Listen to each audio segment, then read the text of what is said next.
बरसे तोर दरस बिना मोर बैरी कलप कलप मंतर से तोर दरस बिना मोर बैरी कलप कलप मंतर से सावन के थड़ बूंदिया पानी कस सावन के थड़ बूंदिया पानी कस मोरी आँखिले आंसू बरसे तोर दरस बिना मोर बैरी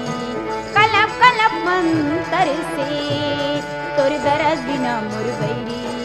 कलप कलप मंतर से।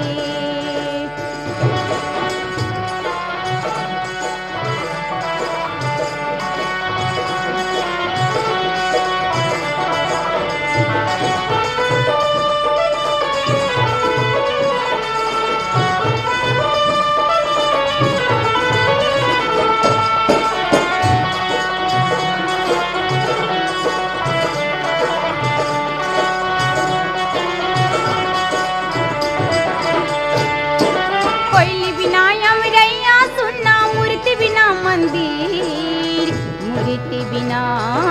मंदिर मूर्ति बिना मंदिर तोर बिना ये जिंदगी ला कैसे के धारा धीर कैसे के मैं हाँ धर धीर कैसे के मैं हाँ धर धीर मन के आगू मारे पतरी माँ मन के आगू मारे पतरी माँ जग पीरा ले पर से तोर दरस बिना मोर बैरी कलप कलप मंतर से तोर दरस बिना मोर बैरी कलप कलप मंतर से सावन के थड़ बूंदिया पानी कस सावन के थड़ बूंदिया पानी कस मोरी आँखिले आंसू बरसे तोर दरस बिना मोर बैरी कलप कलप मंतर से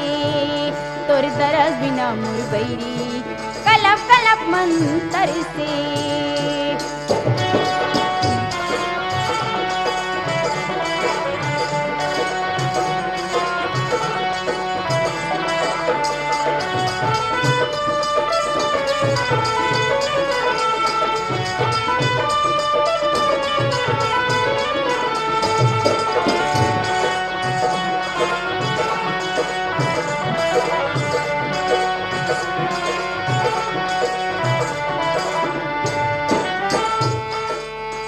बिना मोगरा के मन नहीं है पानी बिना बादर के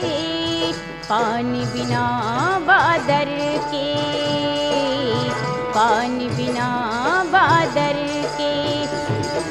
तोर बिना ये जिंदगी ला रखा मैं का खर के रखा मैं का खर के रखा मैं का खर के जन जन जा हर